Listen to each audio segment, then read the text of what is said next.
एक दुर्लभ celestial event जिसने इस हफ्ते साइंटिस्ट और आम लोगों दोनों को मोहित कर दिया। इंटरस्टेलर कॉमेट 3i एटलस ने 30 अक्टूबर 2025 को अपना पेरिहीलियन यानी सूर्य के सबसे नजदीकी बिंदु तक पहुंच बना ली। ये 6 सालों में पहली बार है जब हमारे सोलर सिस्टम से बाहर का कोई ऑब्जेक्ट सूर्य के इतने करीब आया है। इस घटना ने न सिर्फ एस्ट्रोनॉमर्स की उत्सुकता बढ़ाई बल्कि कॉस्मिक ओरिजिन्स पर नए सवाल भी खड़े कर दिए। साधारण कॉमेट्स के विपरीत जो सूर्य की परिक्रमा करते हैं, 3i एटलस एक सच्चा इंटरस्टेलर ट्रैवलर है। ये हमारे सोलर सिस्टम से ग्रेविटेशनली बाउंड नहीं है बल्कि सिर्फ गुजर रहा है, गहराई में वापस लौटने से पहले एक शॉर्ट टर्म विजिटर की तरह। अपने क्लोजेस्ट पॉइंट पर यह सूर्य से करीब 1.35 एस्ट्रोनॉमिकल यूनिट्स यानी लगभग 125 मिलियन माइल्स दूर था। सूर्य की गर्मी से इसकी आइसी सरफेस से गैस और डस्ट के जेट्स निकलने लगे, जिससे ये चमक उठा। इसके 2 अलग अलग टेल्स, एक डस्ट की और दूसरी आयनाइज्ड गैस की, लाखों किलोमीटर तक फैली दिखी, जिन्हें हबल और JWST जैसे स्पेस टेलीस्कोप्स ने कैद भी किया। लेकिन ये साइंटिफिक ऑब्जर्वेशन अचानक ऑनलाइन सनसनी में बदल गई जब इलॉन मस्क ने एक रहस्यमय चेतावनी दे दी।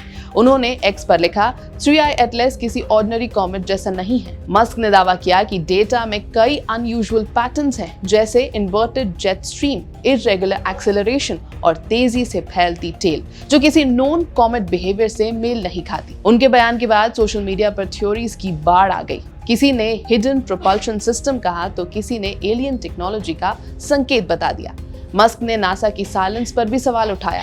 उन्होंने कहा कि अगर ये नॉर्मल कॉमेट होता तो अब तक हाई रेजोल्यूशन इमेजेस जारी हो जानी चाहिए थी। उनका यह बयान उसी समय आया जब साइंटिस्ट कॉमेट की पीक एक्टिविटी की उम्मीद कर रहे थे, जिससे पुरानी बहस फिर से जिंदा हो गई कि क्या ऐसे इंटरस्टेलर ऑब्जेक्ट्स सच में नेचुरल हैं या कुछ और। नासा और यूरोपियन स्पेस एजेंसी यानी ESA ने अभी तक मस्क के दावों पर टिप्पणी नहीं की है। दोनों agencies Hubble, James Webb space telescope और सोलर ऑर्बिटर के डेटा को इकट्ठा करने पर ध्यान दे रही हैं। साइंटिस्ट के अनुसार 3i एटलस हमारे सोलर सिस्टम का सिर्फ तीसरा इंटरस्टेलर विजिटर है।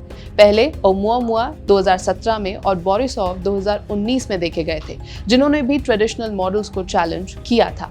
प्रारंभिक फाइंडिंग से पता चला है कि 3i एटलस में कार्बन डाइऑक्साइड और निकल की मात्रा अधिक है, जो इस बात की तरफ इशारा करते हैं कि इसका निर्माण किसी दूरस्थ स्टार सिस्टम के मॉलिक्यूलर क्लाउड में हुआ होगा, संभवतः तकरीबन 7 बिलियन ईयर्स पहले।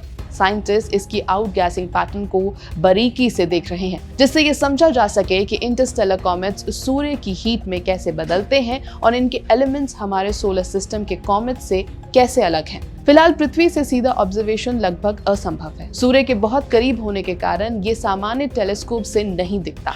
एक्सपर्ट्स का अनुमान है कि नवंबर के अंत या दिसंबर 2025 की शुरुआत तक ये दोबारा दिखाई देगा। तब स्काई वॉचर्स इसके धीरे धीरे फीके होते आग को देख पाएंगे, उससे पहले कि ये हमेशा के लिए इंटरस्टेलर डार्कनेस में खो जाए। चाहे ये एक ऑर्डिनरी कॉमेट हो या कुछ अधिक रहस्यमय, 3i एटलस ने पूरी दुनिया की क्यूरियोसिटी को जगा जरूर दिया है। एक शॉर्ट लिव्ड लेकिन गहरी याद दिलाने वाली घटना की अब भी हम यूनिवर्स के उन विजिटर्स को बहुत कम समझते हैं, जो कभी कभी हमारे आसमान की सीमाएं पार कर जाती हैं।